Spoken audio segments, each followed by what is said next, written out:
So I had a bit of a reputation as heard it called the Widowmaker. Was this true? It was, yeah, just sure. It was just of the guys in the press and the officials who didn't know about the bird. And this, this attribute came to the bird when we had this problem in the German Air Force in the 60s, until General Steinhoff took over the Air Force. Because, and the reasons were just short to explain.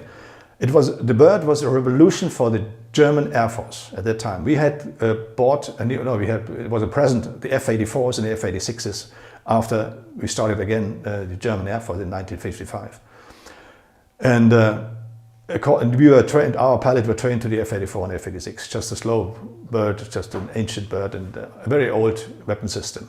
Then the revolutionary aircraft came, and we had problems with education with the pilots. We had problems with education with technicians. We had problem to convince the politician to invest more money to make the aircraft more safe, because it was designed as an interceptor aircraft, and the German Air Force wanted a recce aircraft, a fighter bomber conventional, a fighter bomber nuclear, and an interceptor aircraft. And its 4 roles in one aircraft was designed for just a single role. It's kind of different. And it took us very hard experience. We lost about over 200 aircrafts and the total time with the German Air Force flew the bird. And in the initial part, we had almost an accident. In addition, over the first 2 years, I remember we had lost about 35 birds. And this were the reasons for it, because we had a hard time initially to get the aircraft in what you want to do for it. But then when I started F-104, all the problems were solved, because General Steinhoff was a World War II guy, flew the 262 and the burned with his burned face. Everybody should know him and remember him. And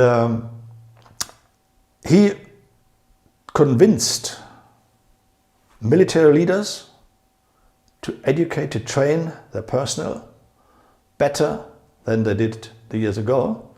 He convinced the politicians that we need more money to house the aircraft, because we just came here with heavy rain, and no bases had shelter at the same time where the F-104 would fit in, and it was standing out there. And we had about a total of 916 F-104s in the Air Force as a grand total over the period we flew.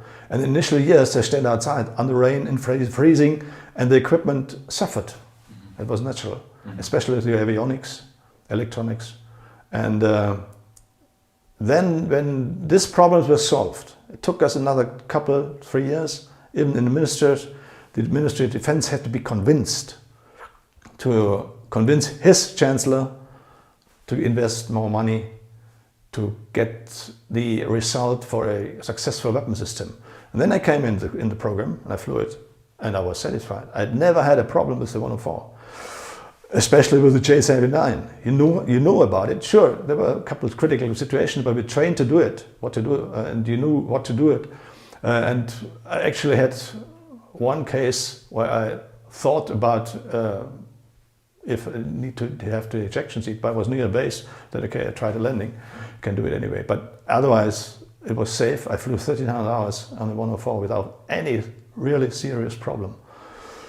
And if there was a small problem, you made a safe landing or just a precautionary landing or even an emergency landing. But when you got priority and there was no problem, you were trained for it.